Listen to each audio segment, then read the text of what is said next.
My approach is to take our everyday experience of money and go from there into the system, and hopefully by doing that to show people there are chronic endemic problems in the system. So where does our money come from? That's a good question to start with. And our money is, for all intents and purposes, our medium of exchange. We buy and sell stuff, and we earn it, save it, lend it, and so on. And it comes in two forms as far as we, the users, are concerned.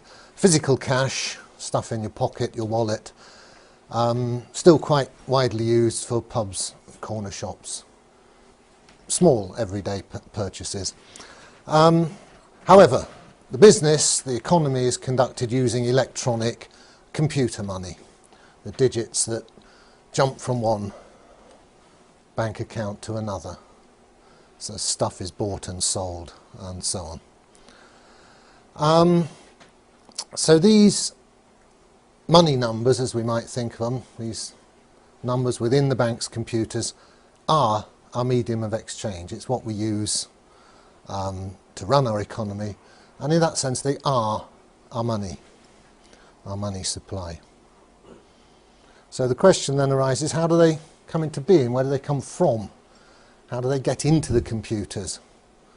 How do they originate? And most people in this room know the answer to that, but let's have a look. First of all, we need some terminology. We need to start thinking like accountants, and two good concepts we need are assets and liabilities. I find this approach better than thinking of money flows, because that's a bit of an anachronism from when money was stuff and it used to actually physically move. All that changes now are the numbers. Some go up and some go down, and let's see how that works. So assets and liabilities. Well, an asset, in our context, we're talking about monetary assets.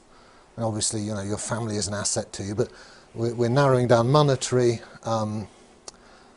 stuff of value, and can be property, but it also can be bonds or debts, other people's obligations to pay you money at some time in the future. Conversely, on the other side of that equation, there's liabilities, and that's something which is going to cost you. You have an obligation to somebody else, perhaps, to pay them money back at some time. So if I borrow money from you, then there's a dual aspect to that debt. It's my liability because I owe you, and it's your asset because you have a claim on me in the future. Now, the same contract relationship exists between banks and their customers, their clients, both borrowers and depositors. So let's say I've got a mortgage with a bank, I'm a debtor to the bank, I owe to the bank, then that debt is of course my liability, but it's also the bank's asset. The bank treats it as a piece of wealth, something of value to the bank. The other side, my money in the bank, you log into your bank account and you maybe have a few hundred, a few thousand there, and you feel good about that. That's my money, there it is. Well, that's not quite how it is. It's again a contract, a debt contract between you and the bank. This time it's the bank's liability. They might need to hand over some real money to you if you come into the bank and demand it, and it's your asset. So because you've put your money in the bank, what's actually gone on in law, in contract, is that you've lent it to the bank. The bank now has use of it. It's not your cash anymore. So try to think in terms of assets, liabilities and contracts between parties.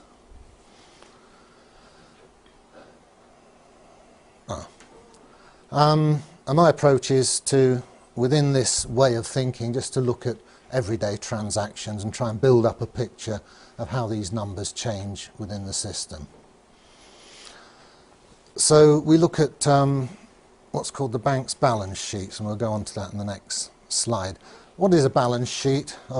It's just an accounting convention where you list on one side of the paper, one side of the computer screen, all the assets of an entity, and on the other side all its liabilities. And double entry bookkeeping is a way of maintaining exact balance between these two sides. We'll see that. So then we see how these money numbers change for each basic operation, putting money in, taking it out, transactions, moving it from one account to another. And you can see then from this bottom-up approach, going from the particular to the general, from the detailed to the more global picture, that emergent properties of the whole system are revealed as chronic problems. Okay, an initial balance sheet. A bunch of people get together and get hold of a banking license and join the game. This is their initial balance sheet. Their assets start off as all the money that the investors put in as shareholders. That goes to an account at the Bank of England.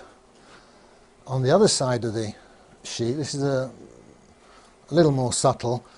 This is a liability to the bank as an entity which has a debt to its shareholders. So conceptually you have to separate the shareholders from the entity which is the bank itself. And the initial liability of the bank is what's called the shareholders' capital account. It's how much the bank sort of owes back to the shareholders should it be wound up. So if the bank ceases to exist, the shareholders have this claim on the assets of the bank. Therefore it's a liability of the bank, an asset to the shareholders.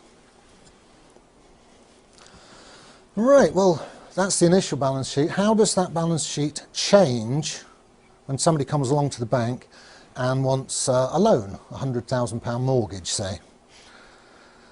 Let's have a look at that balance sheet, how it changes in terms of the assets and liabilities. Because remember, all the balance sheet is a snapshot of the current state of play of the bank, how its assets and liabilities change over time. So here's an event, a basic event. Somebody takes out a mortgage. What happens to the balance sheet?